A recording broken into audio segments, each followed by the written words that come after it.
Hello, good morning.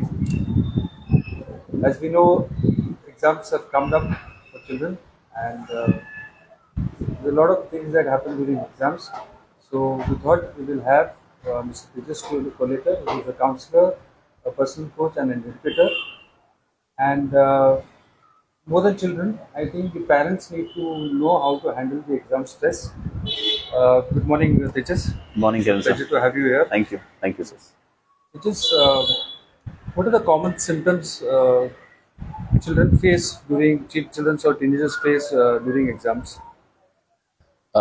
Usually there are many symptoms, what we can say, but basically they are not as symptoms. I would go with the Hindi as you had Yes. requested. तो basically symptoms ऐसा नहीं है, मतलब जो भी है, that's a panic what you can say, wherein the expectation जो रहता है सब लोगों का कि ये होना चाहिए, वो होना चाहिए, एंड जब वो पता होता है कि एक्सपेक्टेशन के हिसाब से अगर नहीं होगा तो क्या होगा, वो तो कॉन्सिक्वेंसेस जो है उसके बारे में सब सोचते हैं, तब ज्यादा मतलब एंग्शियस सिचुएशंस यू कैन से, मे बी थोड़ा सा एग्रेशन, एंगर यू कैन से, तो मे बी थोड़ा सा इमोशनली डाउन वो रहते हैं, कभी कभी भूख ज्यादा भी लग सकती है, कभी कम भी लग सकती है, it all depends on how a person is taking, because basically one thing I want to make it clear कि हर एक बच्चा अलग है और उसका जो रिस्क टेकिंग एबिलिटी है या इमोशन हैंडलिंग एबिलिटी है या ऑल्सो पढ़ाई करने का भी तरीका है, ये सब कुछ डिफरेंट है, and we don't understand this. Okay, the system is fine with the education as we are going, but बच्चा अलग है ना, parent is different, the genetics are different, so the risk taking ability as I said वो सब different है,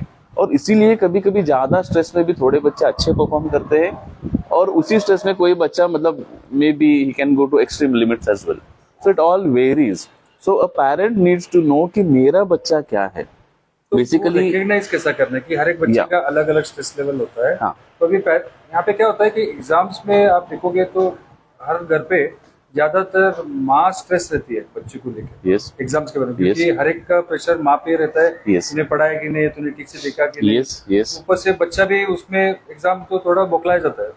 Yes, sir. ये मन तो ऐसा ही रहता है usually। यस, यस, हम लोग भी वो स्टेज से गुजर चुके हैं तो we understand. Again I would say कि यहाँ पे क्लैरिटी कम है बच्चों को, मतलब मैं पढ़ूंगा क्यों, अगर मैं एक सिंपल क्वेश्चन पूछूंगा, चलो एग्जाम्स का स्ट्रेस है, एक क्वेश्चन अगर मैं पेरेंट्स को पूछूंगा कि क्यों चाहिए एग्जाम, तो क्या आंसर रहेगा इसका, क्योंकि स्कूल ने किया है, ओके ठीक है, स्कूल क्यों चाहिए, क्योंकि सब जा रहे हैं, मतलब हमारे पास कोई ऐसा मतलब नहीं है। See during the parenting also when I conduct, usually the 8, 9, 10th के जो पेरेंट्स है, I ask them one question, how many of you are sure, और किसको किसको पता है कि चलो 10th के बाद क्या करना है, very sadly not even 10% raise their hand, कि उनको पता नहीं, it is just a process कि चल रहा है तो चला रहे हैं, मतलब बच्चा कर रहा है तो कर रहा है, नहीं कर रहा है तो पैनिक होना है, this is all the condition, मतलब क्यों करना है, वो बच्चे को मोटिवेशन नहीं है, देयर इज नो क्लैरिटी, और इसीलिए कभी कभी बहुत सारे बच्चों को हम देखते हैं कि क्यों करना है पता ही नहीं रहता, वो मोटिवेशन नहीं आ जाता कि करना है, क्या करना है, ठीक है चलो करना है करके बोल रहे तो कर रहे, तो according to the again capacity वो ऊपर नीचे हो सकता है। ओके, एंड देन अगेन अब the comparison as you say क्यों होता है, because we are into the process of comparison as the child is born we can say, और maybe since the child goes to the kindergarten, the first stage is where the comparison starts, कि मेरा बच्चा अच्छा है, आपका नहीं है, या ये बहुत सताता है, ये कुछ मस्ती ज्यादा करता है, ये दूसरों को मारता है, all those comparison starts from there, and due to the more comparison as it happens, कि हमको लगता है कि मेरा बच्चा जो भी कर रहा है वो कम है और दूसरे का जो बच्चा कर रहा है वो ज्यादा है और उसके जैसा बनना चाहिए, वेयर पेरेंट्स एक बात आप भूलते हो कि आपके जो पेरेंट्स हैं, मतलब को पेरेंट्स, वो भी आपके बच्चे की कोई अच्छी खासियत उसके बच्चे को सुना रहे हैं कि उसको देखो ये कुछ अच्छा कर रहा है, ये आपको पता नहीं, अगर आपको पता भी है तो आप बोलोगे यार, आप बोलोगे कि ये क्या चीज है, चलो छोड़ दो इसको, लेकिन इससे अच्छा आपका बेटा कर रहा है, there is no acceptance of what children are doing. तो तेजस, आपका बोलना है कि जो बच्चा जो लेवल में अपना पढ़ाई कर रहा है उसको करने दो, खास करके एग्जाम के दौरान उसको कंपैरिजन मोड में मत डालो। ये बच्चे से वो कर रहा है, वो देखो अभी पढ़ रहा है, आप क्या कर रहे हो, ये कर रहे हो, वो कर रहे हो, तो हर एक लेवल बच्चे का एक अलग अलग अलग अलग लेवल है, अलग अलग help level, them out in their exams. या क्योंकि बिफोर एग्जाम्स देखिए जितना एक आदमी का मूड अच्छा रहेगा उतना वो अच्छा काम करता है, ये बेसिक साइकोलॉजी। कोई भी देखो, जब आप पार्टी जा रहे हो, हॉलीडे वेकेशन जा रहे हो, कोई कुछ हैप्पी मोमेंट है, you are up to highest productivity level, घर में शादी है, अपने आप सब लोग काम करे, ऑल आर हैप्पी, बट कोई अनहैप्पी मोड है, सैड मोड है, तब अपना प्रोडक्टिविटी जो है वो नीचे आता है, अपने जो इमोशंस है वो नीचे फिसल जाते हैं, जहाँ पे एक सीधा काम करना है तो भी नहीं बन जाता आदमी से, So before exams, the more stress, the more they are going to fail, you can say, और मतलब fail in the sense not academically, but उनका approach fail होगा, उनका pattern fail होगा, results का जो expectation है वो fail हो सकता है. So we need to keep them motivated and not compare definitely before the exams. So as far as we understand now, ये comparison का we have done it. Yes. Now when the parents understand that we shouldn't do this, ये नहीं करना है, तो अभी वो बच्चों के साथ सपोर्ट सिस्टम बन के कैसे काम कर सकते हैं? या अगेन एज आई सेड कि उनका जो खासियत है, जहाँ पे वो स्ट्रेंथ उनके है, जो कर सकते हैं, पहले उनको सपोर्ट कीजिए कि I know my child is doing some subjects in a very good way. तो पहले उसको आप पहले बढ़ावा दो. मेरे मान लो कि 4 सब्जेक्ट अगर वो कर रहा है अच्छा, तो पहले 4 सब्जेक्ट्स पूरा करने दो अच्छा, और बाकी के जो 2 सब्जेक्ट्स हैं, in those 2 subjects you can mould them, you can guide them. Hand holding जो हम बोलते हैं, वो प्रॉपरली अच्छा करेंगे तो उनको भी लगेगा कि 4 सब्जेक्ट्स के लिए अच्छा हेल्प किया है, मैं कर रहा हूँ, मम्मी ने भी मुझे टाइम दिया है and I am able to do, और मुझे उसका अप्रिसिएशन मिल रहा है. तो बाकी के जो 2 सब्जेक्ट्स है उसको थोड़ा ज्यादा वक्त लग रहा है, तो you plan accordingly in that way. Help the child, child को हेल्प करो कि वो अपना शेड्यूल कैसे प्लान करे, कि कौन से वक्त में क्या करना है, कैसे करना है. टाइम टेबल का भी अगर बताना है तो दिस इज इम्पोर्टेंट हियर, कि यूजुअली हम लोग बोलते हैं कि टाइम टेबल करो, लेकिन वो टाइम टेबल कभी सेट होता ही नहीं है. Okay, we see that. So एक तरीका है जहाँ पे यूजुअली हम स्केड्यूल्ड और अनस्केड्यूल्ड में डिवाइड करते हैं. वेर इन स्केड्यूल्ड में क्या होता है कि हमेशा ये करना है, वो करना है, ये करना है, हम लोग करते हैं, बट एक भी अगर टाइम मिस हो गया, मतलब मान लो कि 11 to 12 का कोई स्लॉट है, उसमें जो करना है वो मिस हो गया, तो पूरा दिन का कभी कभी बिगड़ जाता है इससे. So what we have to do here is कि हमको पता है as human beings there has to be some kind of, or there will be some kind of disturbance. मतलब हम थोड़ा सा हिलेंगे कि ज्यादा कॉन्सेंट्रेट नहीं कर पाएंगे. So we should understand कि कोई एक मोड यहाँ पे रहेगा जहाँ पे अनस्केड्यूल करना है. मतलब इस वक्त पे मैं कुछ नहीं करूंगा, इस वक्त पे मैं रिलैक्स करूंगा. रिलैक्स का मतलब ये नहीं कि मोबाइल फोन्स यूज करना है, please, because again it is using your memory, क्योंकि आपका जो मेमोरी है वो कॉन्स्टेंटली यूज हो रहा है पढ़ाई में. अनस्केड्यूल्ड में क्या करना है, मान लो घूम के आ जाओ, रिलैक्स करो, सो जाओ, कोई सॉन्ग सुनो, कोई खाना बनाओ या कोई खाना खा लो, या कहीं पे भी मतलब किसी को विजिट करो, फोन पे बात कर सकते हो, have a happy talk, it's okay.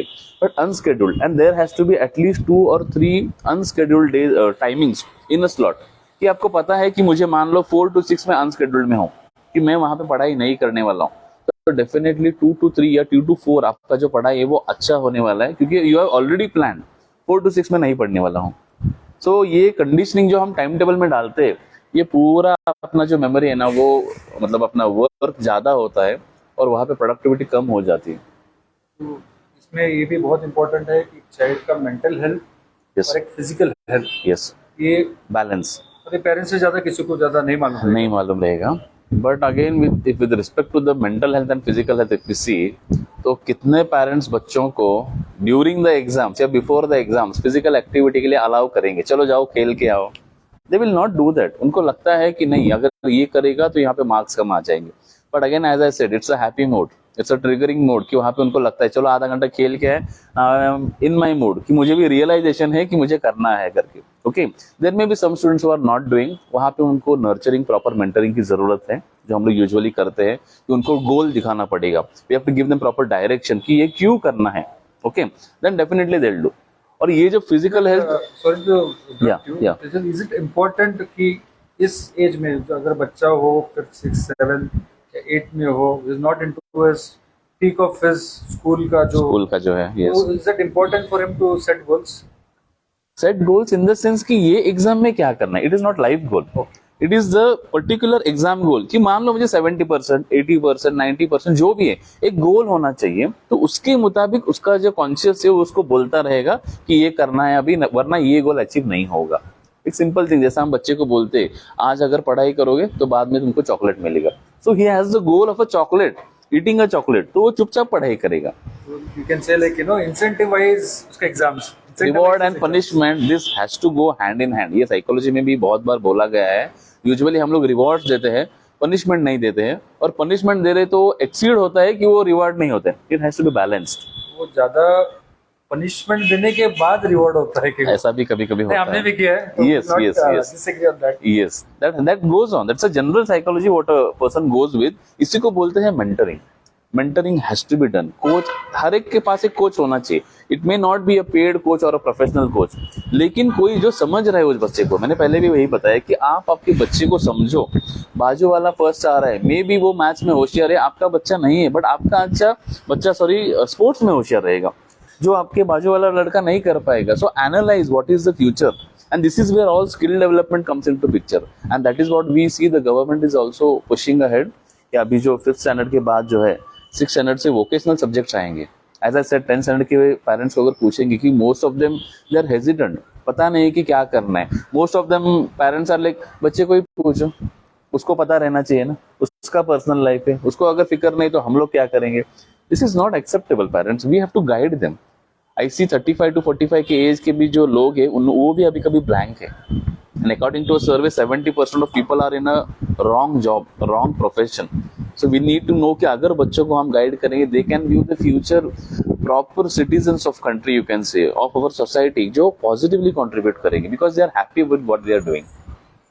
Somewhere Tejas, मैं समझता हूँ कि ये जो पहले का जो सिस्टम था और अभी का जो सिस्टम है, बहुत से बच्चे पहले क्या थे कि अपने जॉइंट फैमिली में ग्रो अप होते थे। हाँ। तो वहाँ पे क्या रहता था, अपना वो सिबलिंग्स जो रहता है, we have his elder brother और हिज एल्डर सिस्टर, वो कजिन सिस्टर है, चाचा की बेटी है, तो there is a lot of support that is required, but most of them have moved for a nuclear family, so there is somewhere that disadvantage that is happening. Yes.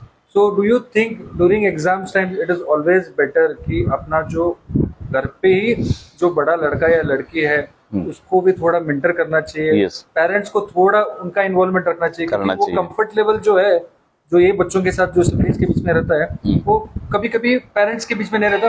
Parents के साथ वो hesitate करता है बोलने के लिए, Yes. लड़का वो लड़की हेजिटेट करता होता है। बट जब मैंने देखा है कि मेरा जॉइंट फैमिली है, तो मेरे बच्चे are always comfortable talking to their elder brothers.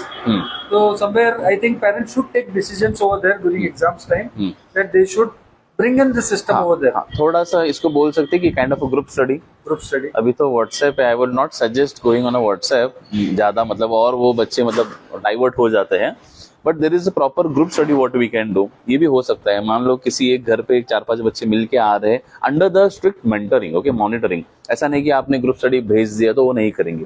You have to maybe, चलो 1 घंटा कर रहे हो, कौन सा टॉपिक कर रहे हो, उसके बाद एक सरप्राइज टेस्ट है। हर एक ग्रुप स्टडी के बाद there will be a surprise test, okay, मतलब सरप्राइज नहीं, वो पता है, तो there will be a test to analyse कि क्या किया है, कितना किया है। तो क्या होगा, धीरे धीरे धीरे उनका मूड भी आ जाएगा कि करना है करके। And with the nuclear family, as you said, कि मम्मी को पूरा बर्डन आ जाता है, वी सी, तो वो ट्यूशंस को भेजना अच्छा समझ देते हैं, बट वो अगेन वो ट्यूशंस में कितना कर पाता है हमको पता नहीं है। With the expectation we send, but वहां पे वो क्या कर रहा है पता नहीं है, because again as I said कि every child is different. And I would like to highlight one thing कि हर एक बच्चा, नॉट ओनली बच्चा, हर एक आदमी ये अलग अलग तरीके से जिंदगी सीखता है। In psychology there is, it's called VAK, like a person is good in visual और ऑडिटरी और कैनेस्थेटिक। मतलब आपका बच्चा, मान लो कि मेरे 3 बच्चे हैं, और पहला जो है वो विजुअली स्ट्रांग है, मतलब वो एक बार बुक में जो देखेगा, देखिए हमारे पास ऐसे बच्चे हैं जो जब टीचर लिख रही है वहां पे देख रहे हैं, एंड इट्स मतलब वो परमानेंट हो गया वहां पे, ही और she doesn't even have to again go and revise it, इतना विजुअली स्ट्रांग उनका ब्रेन है। थोड़े बच्चे ऑडिटरी रहते हैं कि जिनको बार बार सुनना पड़ेगा, वेरिन हम लोग ये स्कूल का एग्जांपल ले सकते हैं, जहाँ पे टेबल्स जो है हमको पढ़ाते थे, that was taught with the old ancient method. I think ये तीनों तरीके से सिखाते थे कि बोर्ड पे लिखना है, विजुअल, आपको बार बार बोलना है, so like auditory, and then you have to again practice it, that's called kinesthetic। मतलब kinesthetic मतलब प्रैक्टिस, जितना करोगे उतना। तो हर एक बच्चा अलग अलग है, अंडरस्टैंड, ये जितना जल्दी आप समझ जाओगे ना उतना अच्छा है कि मेरा बच्चा विजुअली सीख रहा है, ऑडिटरी सीख रहा है या काइनेस्थेटिक सीख रहा है। ये आपके उनके हरकतों से भी पता मतलब कर सकते हो। Otherwise there are different test analysis which will prove it. What are the common body languages that the children display, whether he is okay studying now, he is not okay studying now? क्योंकि क्या होता है, हर एक बच्चे का sleep pattern होता है, एक रेस्ट पैटर्न होता है, तो सडनली एग्जाम टाइम में वो पूरा चेंज हो जाता है। या it is all to change everything for him. So is it good, bad, what it is? It is all because of a panic and again as I said expectation. तो यहाँ पे एक recommend मैं कर सकता हूँ पेरेंट्स को कि if you can have the relaxation, meditation और प्राणायाम, अगर ये आप उसके सीक्वेंस में ला सकते हो तो बहुत सारे आप देखो कि हमारे पास मतलब केसेस ऐसे आते हैं कि wherein they are not happy with the exams, मतलब जो रिजल्ट आएगा एक्सपेक्टेशन क्या होगा पता नहीं है, and children undergo may be stomach upset हो जाता है, डिसेंट्री लग जाती है, they get fever, they get cold, कुछ भी हो जाता है, shivering, it is all because of the exams. पर ये जो इनर इम्बैलेंस जो हो रहा है ना, that is because of the fast breath और वेरी स्लो ब्रेथ। ओके, मतलब एकदम स्लो ब्रेथ में एंग्जाइटी हो सकता है कि मतलब हम सांस लेना कभी कभी भूल जाते, कोई इतना डीप थॉट में हम जा रहे हैं, more thoughts are there, and fast thought भी जिसको शैलो ब्रीदिंग बोलते हैं, उसकी वजह से भी कभी कभी हमको ऐसा मतलब ये प्रॉब्लम्स हो जाते हैं। सो इफ वी प्रैक्टिस प्राणायाम और मेडिटेशन और रिलैक्सेशन रेगुलरली एवरी डे, तो ये सब चीजें नहीं होंगी, 100% नहीं होगी। मतलब जो फिजिकल अपीयरेंस है ना, जो पैनिक लेवल पे है, वो नहीं दिखेगा आपको, because now they are settled from within, it's okay, they will do. When exams time, we expect the child to sacrifice certain things. Don't you think यहाँ पे पेरेंट्स में और घर में जो दूसरे लोग हैं, वो लोगों को भी थोड़ा सेक्रीफाइस करना चाहिए, जैसे कि टीवी लाउड नहीं चलाना, म्यूजिक नहीं लाउड चलाना, there are many complaints, functions का थोड़ा इंटरफेरेंस कम करना, बच्चा अगर थोड़ा अलूफ रखो उसको पढ़ाई के लिए।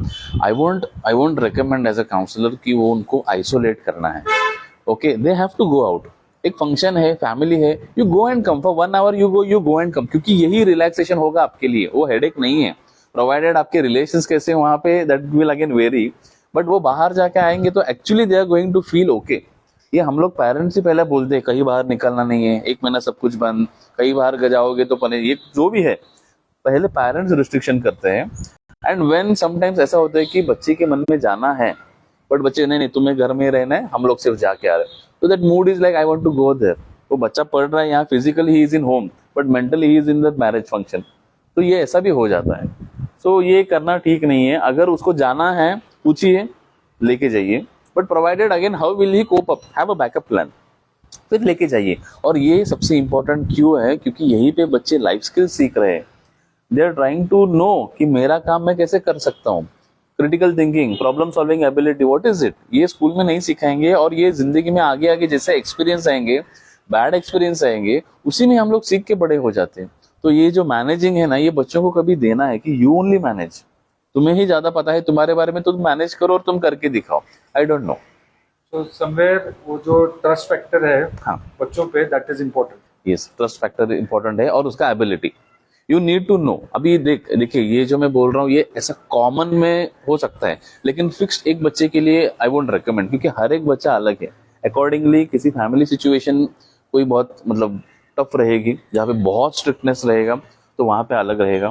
थोड़े पेरेंट्स है जो वर्किंग पेरेंट्स है, they don't have time to even look at their kids, मतलब वो आएंगे शाम को 7 बजे, उनका काम का फ्रस्ट्रेशन या फिर उनका जो भी रहेगा रिलैक्सेशन, वो मोड में रहेंगे, तो there it will be something different. जो हाउस वाइफ है उसका अलग रहेगा, जो पेरेंट्स मतलब सिंगल पेरेंट है बेसिकली, वहाँ पे अलग चैलेंजेस है, so it will all vary. Commonly we are just talking कि yes you can do this, but specifically yes things will vary.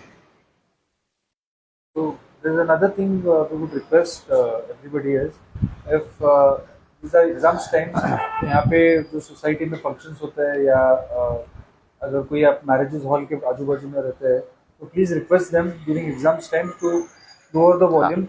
I've already spoken to the commissioner also on this, police commissioner on this. Whoever is issuing permissions in the respective police station, please let them know that this is exams time, and keep a special permission from the respective police station also. One more thing, last would ask you, Tejas, is does grades matter?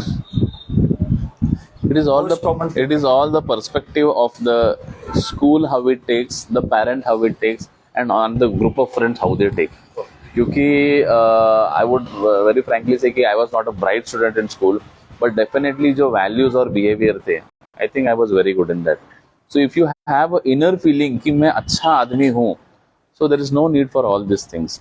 और again when you have a high ambitions of going somewhere, definitely you are going to do those things, वो आप करेंगे।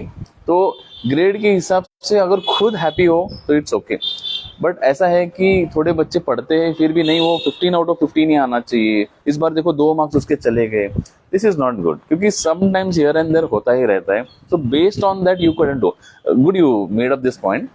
ऐसे बहुत बच्चे हैं जहाँ पे उनके मार्क्स कम आते हैं, parents are not happy, and then you know means in some exams उनके मार्क्स ज्यादा अच्छे आ जाते हैं और वहां पे ऐसा लगता है कि अभी पेरेंट्स हमारे देखो बच्चा सुधर गया. You don't know, as counsellor I will tell you कि बहुत सारे बच्चे आते हैं and they commit to us, sir copy करना नहीं है बट मम्मी मारेगी इसलिए इस बार कॉपी किया है. And you are happy with the marks, you don't know whether he has earned it himself और वहां वो कहीं से कॉपी किया है. So this is also a wrong message put up by the parents only. मुझे पता नहीं, मुझे 15 out of 15 चाहिए. I want A+ in this exam. नहीं हो रहा है तो it's okay. Understand. Efforts पे ज्यादा. That's in parenting I told. We are focusing on the results. Don't focus on the results. Focus on the efforts. उनको बोलो कि efforts डालो. Result जो आएगा it is okay. लेकिन efforts 100% और genuine होने चाहिए. Then it is कि like वो भी खुश है, आप भी खुश हो. क्योंकि he knows he is giving his 100%. So don't last preparation मत कीजिए. जैसे बच्चा लास्ट मोमेंट को प्रिपेयर करता है तो आप भी लास्ट प्रिपरेशन में हरी भरी करके उसका एग्जाम का माहौल मत बिगाड़िए. That is what Tejas means to say. Anything else Tejas you want to focus on? I think one point you had mentioned about the counselor's role. What can a counselor do here? Okay. तो almost जो बताया वही है, लेकिन अगर कोई confusion है तो strictly I would say कि you should visit a counselor wherein you can third party intervention is a third party. I won't say कि a professional counselor. कोई आपका कोई दोस्त है, फैमिली फ्रेंड है, उसके पास जाइए. आपके बच्चे को फ्रीनेस चाहिए जहाँ पे वो जाके वो माँ बाप के बारे में खुल के कंप्लेंट कर सकते हैं कि अंकल देखो मेरे पापा मेरे को बहुत फोर्स कर रहे हैं. My mummy is not allowing me to eat something, please tell her I will do well in exams. But ये बात होना चाहिए, क्योंकि जितना मन में दबा रहेगा ना, mental health is going to deteriorate. और इसी दौरान हम लोग देखते हैं कि बच्चे go into other aspects wherein it's not acceptable with the society. तो ये नहीं होना चाहिए. And later I have counselled such parents also wherein they are in huge regret कि क्यों मैंने ये किया, काश मैंने उस दिन ये नहीं बोला होता. तो don't go to into that regret. तो कहाँ पे भी जाइए, आपके कोई एल्डर रहेंगे, कोई फ्रेंड रहेंगे, कोई सीनियर, कोई सोसाइटी का आदमी रहेगा, और counsellor like us, you come and talk. बात इतनी सी है कि उसका जो मन में है वो बाहर आना चाहिए, और आपका जो भी फ्रस्ट्रेशन है वो भी बाहर आने दो, एक बार बात होने दो, so that you all come to a normal position. क्योंकि यहीं पे आप प्रोडक्टिविटी बढ़ा सकते हो. In all the grudges and frustration you can not increase the productivity. सिर्फ एंगर और हेट्रेड होगा, इमोशंस नीचे जाएंगे. Point you mention, it's equally important to keep an healthy environment in the house also. Yes. Because if parents are continuously the blame game is going on in front of him, and the fights are going on in front of him. Yes, yes. And घर के बर्तन इधर से उधर हो रहे हैं, तो बाद में बच्चों को ब्लेम मत कीजिए कि. Definitely, we are actually setting up a culture, parents, wherein ये culture आगे जाके बच्चे apply करेंगे with respect to your relations. Usually, I mention this as in parenting. The current culture of parents, whatever is happening, the way you feel it is okay. Understand one thing, that your boy, your girl is watching you. और उनको लगेगा कि अगर मेरे बाप बाप कर रहे हैं तो मैं भी मेरे पार्टनर के साथ ये कर सकता हूँ, and this is okay. And this is where the culture is going out of the way. This is where the generation is losing the track. It is not them, it is we have to monitor and change ourselves. Only then we can have a better society, as I say. Don't also put 100% blame on the teachers or the school. Yeah. Because कितना भी बड़ा school हो, कितना भी छोटा school हो. Now I know a big school in Belgaum. I know a small school in the jungle part of Belgaum also. I've continuously seen what the results are there. Continuously seen what the results are here. So it doesn't matter actually. It also matters how you take care of your child. Yes. Okay. That's just both important. The parents also important, the teachers also important, and the administration also important. But the equal क्या बोलते हो? Equal rights लेना पड़ेगा. हाँ, equal rights लेना पड़ेगा, देना भी पड़ेगा. See, parents expect a lot from school, but what are the authorities they are giving? Okay, हम लोग फीस भर रहे, ठीक है, फीस भर रहे, लेकिन उसके साथ भी अथॉरिटी देनी पड़ेगी. वेरिन अगर कोई टीचर डांट रही है, it is okay. Teacher please उसको, अगर रॉन्ग है तो प्लीज एक्सेप्ट कीजिए. आप पहले एक्सेप्ट कीजिए. You don't go and complaining there कि ऐसा क्यों किया टीचर ने, वैसा क्यों किया. So they will stop reacting to you. उनको लगेगा कि नहीं, कुछ करेंगे अच्छा भी तो भी बुरा हो सकता है, because things go around and happen in a different way. So make sure कि आप अथॉरिटी दे रहे हो मैनेजमेंट को, टीचर्स को, वेर इन इट्स ओके. अगर कुछ गलत हो रहा है, you please correct them. It is okay, we are giving you authority. हर बार बच्चे की साइड लेना गलत है, और यहाँ पे बच्चे एडवांटेज लेना शुरू कर देते हैं. And you know there is a complaint from parents कि बच्चे अभी डरते नहीं है. वो डर हम ही ने निकाला है. अगर कोई बाजू के अंकल या टीचर कंप्लेंट कर रही है आपके बच्चे के बारे में, तो वो बाप क्या बोलता है, बाजू वाले अंकल को करेक्ट करेगा, टीचर को जाके करेक्ट करेगा, मैम मेरा लड़का ऐसा है, आप इग्नोर कीजिए। वो बच्चे को कॉन्फिडेंस आ रहा है, मैं मेरे माँ बाप को इजीली कन्विंस कर सकता हूँ, कैसे भी घुमा सकता हूँ, मतलब बच्चों के वर्ड्स में मैं बोल रहा हूँ, I know I will convince my father, convince my mother anyhow. तो टीचर को लगेगा how can, and next time जब कोई कंप्लेंट है तो टीचर विल नॉट फील कि she should go and tell, अगर कुछ बोलेगी तो आप उल्टा बोलोगे। So the child has to be in some kind of fear, it has that, and that is where the teacher's role is important. Management, ये सब इम्पोर्टेंट है। सोसाइटी के कोई फ्रेंड से, कोई आपका फ्रेंड रहेगा, उसको एक रोल दीजिए, कि आपका जो फ्रेंड है ना उसको एक रोल दीजिए कि अगर मेरा बच्चा कुछ गलत कर रहा है यू कैन करेक्ट हिम। और ये बच्चे को क्लियरली समझना चाहिए, अगर कुछ गलत हो रहा है that uncle can come and even slap me and I have to take it because my father has given the authority. तब बच्चे देखिए कैसे चेंज हो जाएंगे। अभी डर नहीं है ना, because we have not given the authority and we are busy somewhere, तो कैसे करेक्ट करेंगे कोई। So this is also very important point, give authority. अपने बाजू वाले को दे दो, अपना बेस्ट फ्रेंड को दे दो, चलो किसी और को नहीं देने, but let there be someone who is monitoring. That child has to have that fear, तभी वो आगे जाके कुछ चेंज होगा, वरना ये एज में फियर चला जाएगा तो it's very hard. Somewhere that community upbringing is missing. Community upbringing, yes. The earlier days we had this community upbringing where each one used to look after each other's children over there. So somewhere that also is lost. We can understand. Yes. Now we can put all things together over here, and we definitely cannot ask parents to be the role model at the end of the exams. So it's a long time process that everything has to be handled and done. It's long time process hai. Yes. But even if you have not followed the process, it's okay. Let's not parents को अगर role model बनना है ना तो values में बनिए, behaviour में बनिए, कंट्रीब्यूशन, सोसाइटी, काइंडनेस में बनिए। This is role model.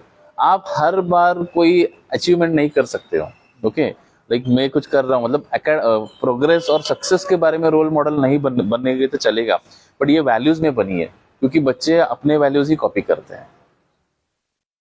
Thank you, Tejas, very much. We'll put up Tejas's number also in case anybody needs any help. You can definitely contact them. We wish the children all the best, and most importantly, we wish the parents all the best. Please do take care of a child during exams. Exams is not everything that the child will be counted on. Okay, it's just the values as Tejas told. So give good values and all the best. Thank you. Thank you.